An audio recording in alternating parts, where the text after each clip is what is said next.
السلام علیکم پیارے عزیز من، میرے پیارے احباب،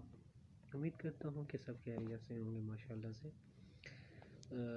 اشفاق احمد صاحب کی یاد آ رہی تھی تو میں نے کہا آپ سب سے ایک واقعہ ان کا شیئر کر دوں۔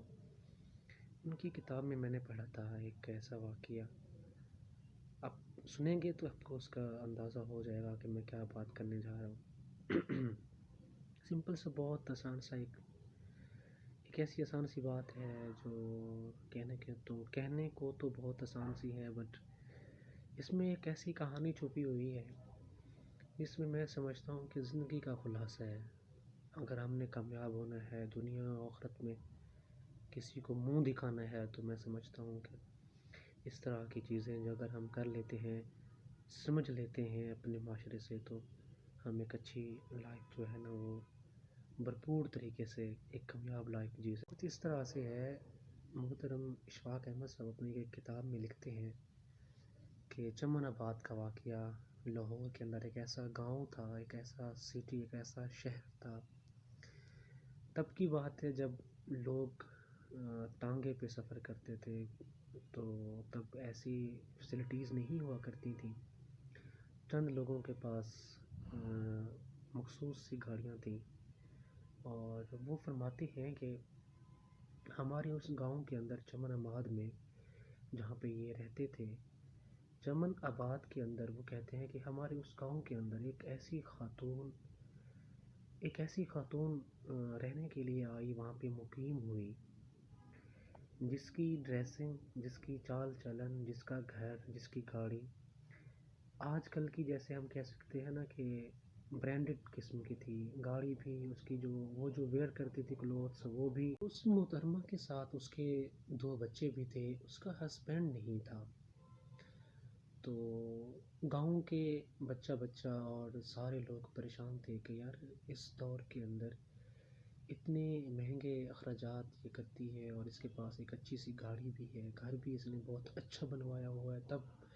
جب کچے گھر ہوا کرتے تھے تو سارے لوگ پریشان تھے۔ تو دوسرے ہی دن جب لوگوں نے دیکھا کہ اس کے گھر کے سامنے مزید لوگوں کا ہجوم رہتا تھا، اور مخصوص ٹائم کے اوپر کچھ لوگ اس کے گھر جایا کرتے تھے، تو لوگ کہتے تھے کہ یار یہ تو شریفوں کا محلہ ہے، اور یہ کیا اس نے کیا ہوا ہے۔ اور جب اس کے گھر میں وہ مخصوص ٹائم پہ مخصوص لوگ جایا کرتے تھے، تو وہ اپنے بچوں کو نا محلے میں بھیج دیا کرتی تھی، محلے دار جو تھے، تو بچوں کو وہ جب محلے داروں کے گھر بھیجا کرتی تھی، تو 2-3 گھنٹے کے بعد وہ جو لوگ آتے تھے 2-4، وہ اس کے گھر سے چلے جاتے تھے۔ پھر جب لوگوں نے دیکھا کہ وہ جو لڑکی تھی، وہ جو خاتون تھی، وہ بالکل تھی بھی ینگ، تو اپنے اوپر نا وہ اس دور کے اندر ایک مہنگے سے مہنگے جو تھے نا پرفیوم یوز کیا کرتی تھی، اور ایون کہ وہ اپنے اوپر نہیں، وہ اپنے پورے گھر میں اپنے کپڑوں کے اوپر بھی ان کی سپرے کیا کرتی تھی۔ تو لوگوں نے کہا یہ ماجرا کیا ہے، اس کے گھر بھی لوگ آتے ہیں اور یہ اس طرح کرتی ہے، جب لوگ گھر میں آتے ہیں تو یہ بچوں کو باہر وہ دیتی ہے، اور جو بچے تھے نا وہ ہمہ وقت ہر روز دوسرے لوگوں کے جو اس کے ساتھ محلے دار تھے ان کے گھر سے کھانا کھا کے آتے تھے۔ تو لوگوں نے کہا کہ اس طرح شریفوں کے محلے میں اشفاق احمد صاحب فرماتے ہیں کہ لوگوں کا جو ویوز تھا، جو لوگوں کا ایک نظریہ بن چکا تھا، وہ یہ تھا کہ وہ کہتے تھے کہ اس طرح شریفوں کے محلے میں اگر اس طرح کے لوگ مقیم ہوں گے تو یہ محلہ جو ہے نا بالکل خراب ہو جائے گا، لہٰذا اسے کہتے ہیں کہ یہاں سے یہ انتقال کر جائے، مین کے یہاں سے چلی جائے۔ انتقال کرنے کا مطلب یہ نہیں ہوتا کہ وفات پا جانا، مطلب منتقل ہو جانا کسی اور سٹی میں، کسی اور جگہ پر۔ تو پھر جب بارہا اسے کہا گیا اور لوگوں نے باتیں بنانا سٹارٹ کر دی، اس کی ذات کے اوپر تنقید کرنا شروع کر دی۔ ہمارا معاشرہ ویسے بھی تنقید کرنے کے لیے مطلب اچھے طریقے سے ماہر ہے۔ ہمیں چاہیے کہ ہم جو ہے نا تنقید کریں، بٹ سینڈوچ رول یوز کیا کریں۔ وہ کبھی میں آپ کو بتاؤں گا کہ سینڈوچ رول کیا ہے اور کس طرح سے ہم تنقید برائے تنقید نہیں ہونی چاہیے۔ میں سمجھتا ہوں تنقید برائے اصلاح ہونی چاہیے، ٹھیک ہے، یہ الگ سی بات ہے، بٹ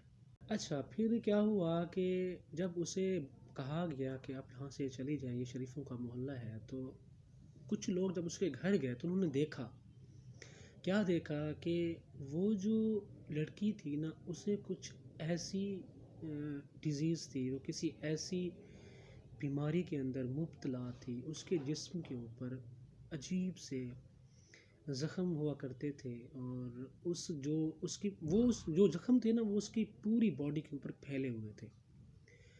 اب اس زخموں کی وجہ سے اس کی نا باڈی سے پورے گھر کے اندر سمیل، ایک اچھی خاصی، جیسے ہم کہہ سکتے ہیں کہ ایک ایسی سمیل پیدا ہوتی تھی کہ ساتھ والا اس کے ساتھ رہ بھی نہیں سکتا تھا۔ اب سوال یہ پیدا ہوتا ہے کہ وہ جو پرفیوم یوز کیا کرتی تھی وہ سمیل کو دور کرنے کے لیے یوز کیا کرتی تھی۔ اب وہ جو کپڑے اتنے مہنگے پہنتی تھی، اور اچھا وہ جو کپڑے پہنا کرتی تھی نا، وہ کپڑے اس لیے مہنگے مہنگے یوز کیا کرتی تھی کہ تاکہ وہ جو کپڑے تھے وہ ایک نرم، جیسے کہہ سکتے ہیں نا کہ باڈی کے اوپر زخم کریٹ نہ کریں، مطلب اس زخم کو پھیلائیں نہیں، تو وہ مطلب اس طرح کے کپڑے یوز کیا کرتی تھی۔ تو پھر پتہ چلا کہ اس کو ایک ایسی جو ہے نا، ایک ایسی مرض کے اندر یہ مبتلا ہے، یہ بچی، یہ لڑکی۔ وہ تبھی سینٹ یوز کیا کرتی تھی، پرفیوم اچھے مہنگے مہنگے یوز کیا کرتی تھی، کپڑے وہ اس طرح سے پہنتی تھی تاکہ کوئی اس کے لیے پرابلم مطلب کریٹ نہ ہو، ٹھیک ہے۔ اور وہ جو لوگ آیا کرتے تھے نا اس کے گھر میں، وہ ایک اس کا ڈاکٹر تھا، فیملی ڈاکٹر، دوسرا اس کا لائر تھا۔ وہ اپنی نا مطلب جو اس کی پراپرٹی تھی وہ اس کے حوالے سے ڈسکس کیا کرتی تھی، اور جو ڈاکٹر تھا وہ یقیناً اس کے نا ڈیلی بیسس کے اوپر، وہ جو ڈاکٹرس تھا نا، وہ ڈیلی بیسس کے اوپر اس کا نا معائنہ کرنے کے لیے آتا تھا، اس کا چیک اپ کرنے کے لیے آتا تھا۔ اب لوگوں نے یہاں سے کیا سیکھا، یہاں سے کیا لرن کیا؟ لوگوں نے پہلی بات یہ بتائی کہ وہ جو تھی، جو لوگ اس کے گھر میں آتے تھے وہ صحیح نہیں تھے، وہ جو لڑکی تھی وہ ٹھیک نہیں تھی۔ اب لوگوں کے تھاٹس چیک کریں، لوگوں کا جو نظریہ ہوتا ہے کسی چیز کے اوپر، کسی چیز کو دیکھتے ہیں، وہ سنتے نہیں ہیں، سمجھتے نہیں ہیں، ایسے ٹھونک دیتے ہیں، چیزیں ٹھونس دیتے ہیں، ٹھیک ہے۔ تو ہمیں چاہیے کہ ہم نا ہر بات کو پہلے اچھے طریقے سے سمجھیں، اس کی گہرائی تک جائیں، دین کسی کی ذات کے اوپر تنقید مطلب کریں یا اس کو سمجھائیں، ٹھیک ہے۔ تو اس طرح کے واقعات ہیں، اگر ہم اس کو دیکھیں تو ہم اپنی لائف کو اچھے طریقے سے گزار سکتے ہیں لوگوں، اور ہمیں اس طرح نہیں کرنا چاہیے کہ ہم جو آنکھوں سے ہمیں نظر آ رہا ہے وہ کبھی کبھار ٹھیک نہیں ہوتا۔ اور میرا ماننا یہ ہے، میں تو اس بات کا قائل ہوں کہ میں تو کہتا ہوں کہ کبھی کبھار نا آنکھوں کا دیکھا اور کانوں کا سنا غلط ہو سکتا ہے، اور ہوتا بھی ہے۔ تو یقیناً آپ لوگ اس بات پہ عمل کریں، ہم سب عمل کریں، مجھے بھی کرنا چاہیے، ہم سب کو کرنا چاہیے کہ فرسٹ آف آل کہ یہ ہے کہ کسی بھی چیز کو، جو چیز ہمیں نظر آ رہی ہے نا وہ ویسی نہیں ہوتی، ہم بجائے نیگیٹو تھاٹس رکھیں لوگوں کی ذات کے اوپر، تو اس طرح بالکل نہیں کرنا چاہیے۔ جب آپ اس طرح ایک پازیٹیو لائف جئیں گے نا تو آپ کی جو معاملات ہیں نا وہ آٹومیٹیکلی ایک مطلب احسن طریقے سے ٹھیک ہوں گے کہ آپ کو سمجھ ہی نہیں آئے گی کہ یہ ہمارے معاملات کس طرح سے ٹھیک ہو رہے ہیں۔ جب آپ دوسروں کی لائف کے اندر بلا وجہ کے اندر ایک مطلب نیگیٹو کریکٹر مطلب ہم بن کے بات کریں گے تو ہماری اپنی لائف میں یقین رکھیں، یقین جانے سکون بالکل نہیں رہے گا۔ اگر سکون چاہتے ہیں تو دوسروں کی لائف کے اندر نا ایک ایسا ایلیمنٹ بنے جہاں پہ آپ خوشیوں کا سبب بن سکیں،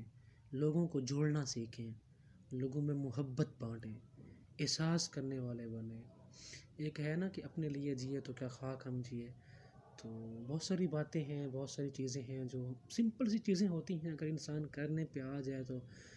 ہم بھی خوش، ہمارا جو معاشرہ ہے وہ بھی خوش، اللہ بھی خوش، اور پیارے آقا جی بھی خوش۔ اپنا خیال رکھیں، دعاؤں میں یاد رکھیں، اور جتنا ہو سکتا ہے آسانیاں پیدا کریں، یہی زندگی کا ایک بہت بڑا سرمایہ ہے۔ جیتے رہیں اور آپ بھی جئیں۔ والسلام۔